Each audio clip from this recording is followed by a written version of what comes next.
In our Pride of NASCAR series, the Wood brothers, as owners in NASCAR, second wins. Famous for David Pearson's epic battles with Richard Petty, Glenn and Leonard were a part of NASCAR from the formative years and have continued in the sport as Glenn's sons now run the business.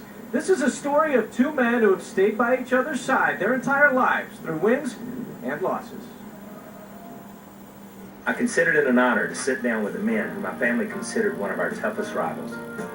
Two of the greatest in Grand National racing are really having at it.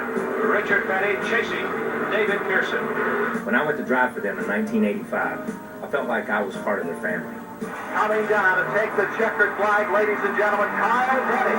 The Wood brothers have done it. They have won the Coca-Cola 600. It's hard to believe that Glenn and Leonard Wood came from humble beginnings. Their first shop was in Stewart, Virginia, the tiny town where they were born and raised. Mama wanted me to look after him. He was in the cradle, and so I got out of hoeing corn by watching him. Somebody had to look after him, you know, he might get out. Well, I have to say, Glenn's always been my big brother, and I'll have to say he still is. Glenn Wood began racing as a hobby, but soon found himself right in the middle of NASCAR's early years at Daytona. How many races did you run on the beach course? The first one was in 53, and seemed like I qualified 12th or something like that, and maybe finished 7th. Now that don't sound like too good, but then there was 130-some cars started. By this time, Leonard was tuning his big brother's cars, even riding shotgun to better analyze the handling or the motor. Well, when it hit that water, that thing went sideways, and now I'm looking out the side glass instead of the windshield, knowing we're going to wreck. I mean, and so he let it go one way, and then he come back. When he come back the other way, he hit the throttle, that thing went out that straight as air, and I think... Well, he didn't know I was scared too, but yeah, he didn't act like it. If I hadn't let it slow down, I wouldn't have made it. But whatever you did was right. Very proud of it. All right, let me ask a question.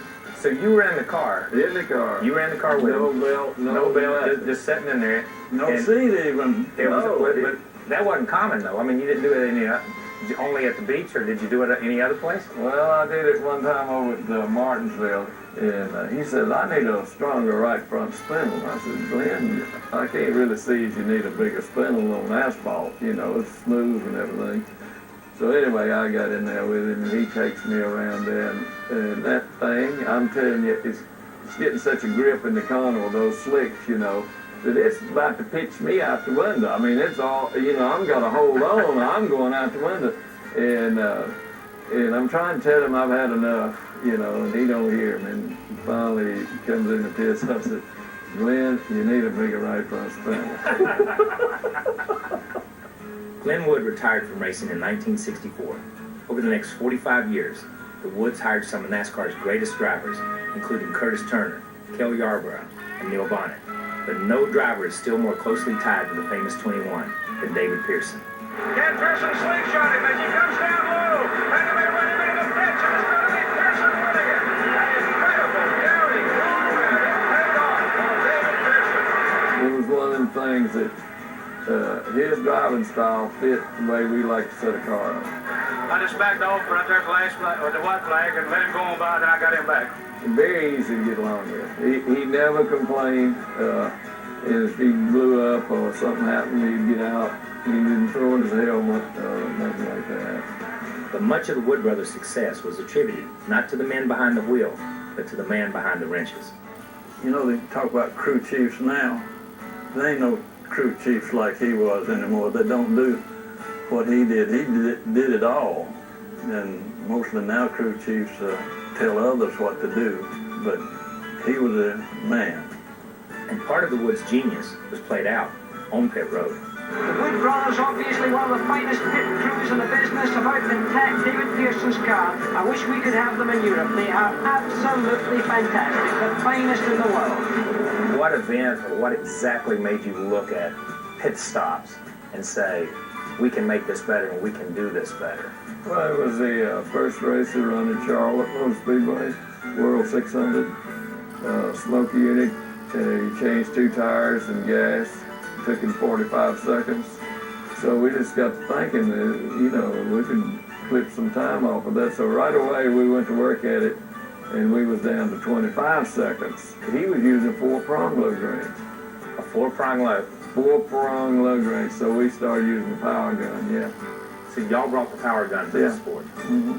That is amazing. Glen Wood turned the race team over to his children in the late 80s.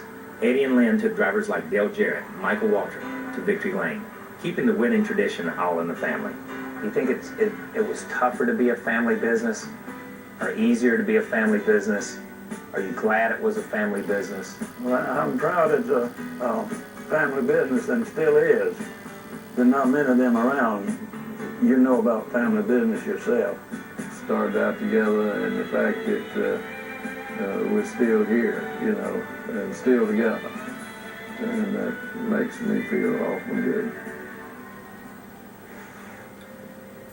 Well, that piece ran about 5 minutes, and my first question for Kyle is, how long could you sit and talk racing with you? How long did you, and you probably could have gone for days.